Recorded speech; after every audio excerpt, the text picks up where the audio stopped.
Okay, everybody, we are on the last chapter of Banner in the Sky, and it is chapter 19. Down, down, down. They had fed him tea and chocolate. They had made him rest for an hour, but an hour was all, for their food was now gone, and they had to be off the mountain by nightfall. You can do it, boy, his uncle had said. Yes, I can do it, and they had started off. They left the tents where they were so as to travel as light as possible. They roped up all four together. Rudy went first, Winter second, Saxo third, Franz last. Franz's position was the hardest, for Saxo was all but a dead weight on the rope, and often after letting Rudy down, Winter would turn and from below help maneuver the guide over the steepest pitches. They moved slowly but steadily, and they moved in silence. The needle, where before they had struggled for so long, took only a few minutes to descend, for now there was no need to bother with the eye. Rudy crept out to the edge of the projecting rocks, let himself over, dangled, and was gently lowered to the platform below. Then came Winter, then Saxo, hanging limply. Finally, Franz, by means of a second rope, doubled over a crag.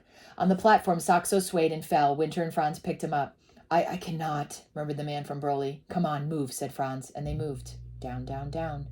There was the wall below the shoulder, the endless wall. There was the rock gliding past, cliffs and ledges, knobs and crevices, crags and clefts, as if in the gray blur of a dream.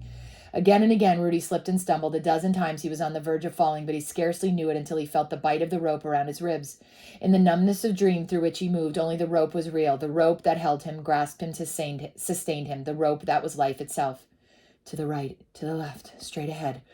At intervals a voice came down to him, and he obeyed blindly, mechanically. From the needle on he scarcely saw his uncle, for Franz remained always above, directing and supporting them.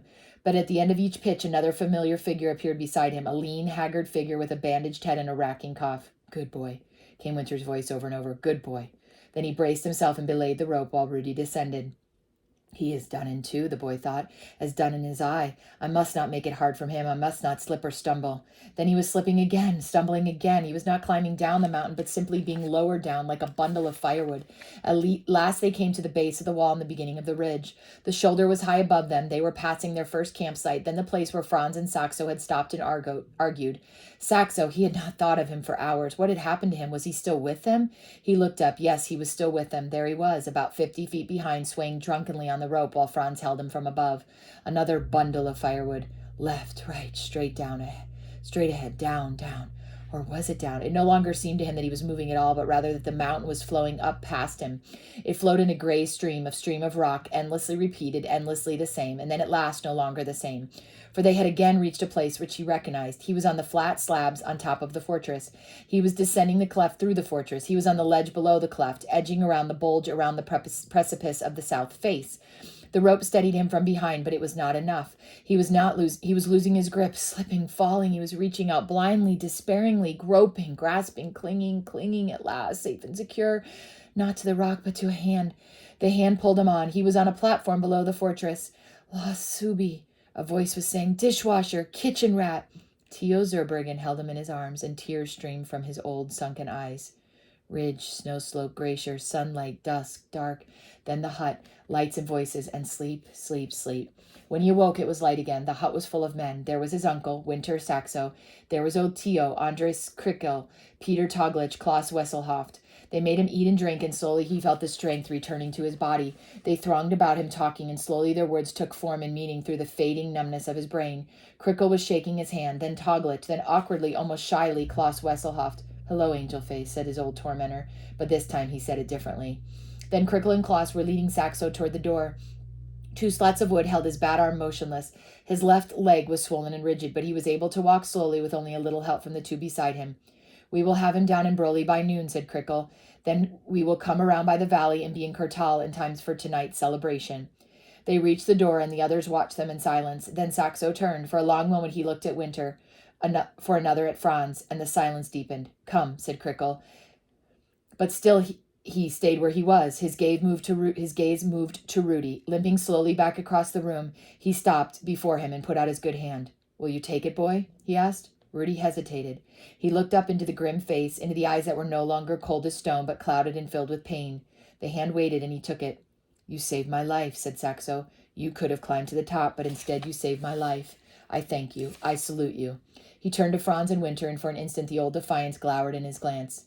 And you thank him too, he said. You conquerors of the citadel. He limped back to the door, and the two men waiting there let him out. There were crowds as high as the base of the Blue Glacier. There were crowds on the boulder slopes, on the forest trail, and the green meadows below. It was no mere file of weary climbers that made the descent to Kurtal, but a triumphant procession. And the town itself was as it had never been before in all the years of its history. The church bells pealed, a band played, every shop was closed, every human being on the streets, men, women, and children, guides and hotel workers, tradesmen, housewives, natives, and tourists. The air was split with shouts, cheers, and singing as Kurtal went mad in its pride and its joy. In the main square stood the mayor and the town council, but Rudy scarcely saw them. All he saw suddenly was a small figure darting toward him through the crowd, the figure of his mother, the face of his mother flinging herself upon him, embracing him, holding him tight. And now he was holding her too. Her shoulders trembled under his hands. He was trying to comfort her, speak to her, but the din was too great. Then she raised her face. He saw her eyes and her tears, but in the same instant, too, he saw beyond the tears to what lay behind them, deeper and stronger and more shining than tears, and he knew that there was no need to speak. The crowd surged around him, bore them on. Ahead, a group of guides had hoisted Captain Winter and Franz onto their shoulders and were carrying them across the square toward the terrace of the Beau Site Hotel. The mayor had already reached the terrace. He was waving his arms and calling for order. Herr Hempel was calling for order, but the voices were lost in the shouts of the crowd, the blare of the band, the clanging of the bells. A stagecoach rumbled into the square, then a second, then a third, and their occupants poured out and swelled the throng already there. There are more coming, voices cried, dozens more, hundreds more. From down the valley they came, from neighboring valleys, from the plains and cities in the north. Already the news of the great event was spreading across the length and breadth of Switzerland. A roar like the ocean, a cheer like a wave, then suddenly, magically, silence. On the hotel terrace before the crowd stood the conquerors. Herr Captain Winter, Guide Franz Lerner, said the mayor, we hail you with pride. Soon all this country and your country, my captain, and all the world will hail you. Your feat will be remembered and honored as long as the mountains stand and there are men to climb them.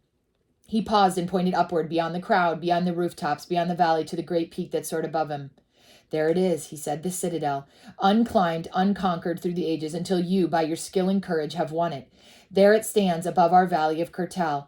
There it will stand forever, and all men will know it by your names, as your triumph and your prize, as your mountain.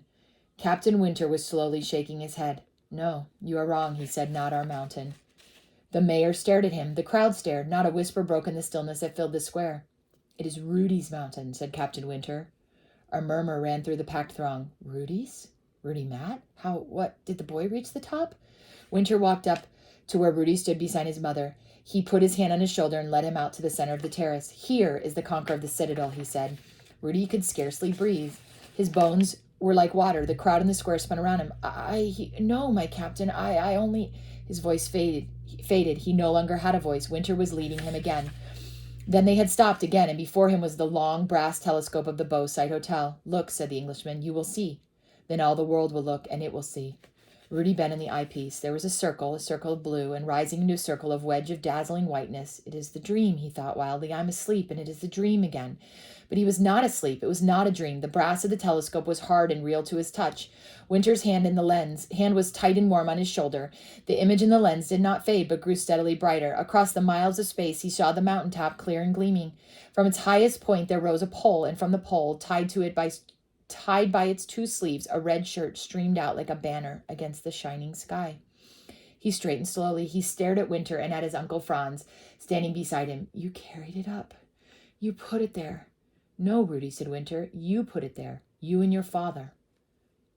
The crowd was stirring again. The mayor was talking. Herr Hempel was talking. Around them, everything was turmoil and confusion. But in the midst of it, Rudy stood dazed and motionless. And once more his eyes went up to the distant summit. Without the telescope, there was no pole, no shirt, only the whiteness of snow and the blueness of sky. And then even these were gone. His eyes were blurred and sightless, and he turned quickly away. An arm was around him. Winter held him close. You'll climb it many times, son, he said. Yes, all through your life, said Franz. Wait and see. His eyes cleared, and he looked at them. He looked past them at his mother. He looked at the guides of Kurtal standing in the front rank of the crowd. Off to one side was the small, gnarled figure of Theo Zurbriggen, and somehow, amid all the excitement, he had contrived to slip into the hotel and put on his cook's cap and apron. A mayor was waving his arms again. Cheers shook the square. They are taking us to the town hall, said Franz. The governor of the canton is coming, and later... Yes, later, said Rudy suddenly. I will come later, uncle.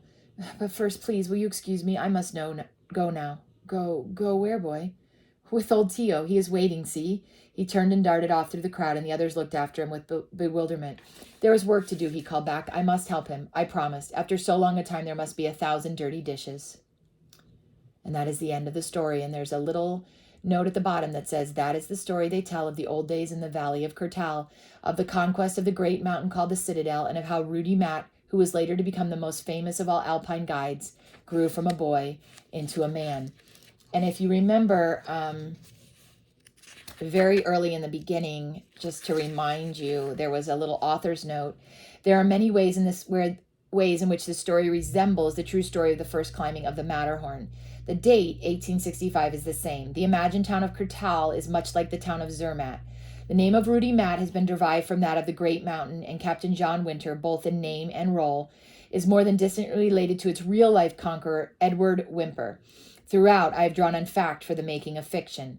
But this book is fiction. Its peoples, places, and happenings are imaginary. Most particularly, both Rudy and the Citadel are imaginary. Beginning with various circumstances of the true Matterhorn adventure, the story branches out on its own trail to its own mountaintop. I hope it made for good climbing. That was such a good book.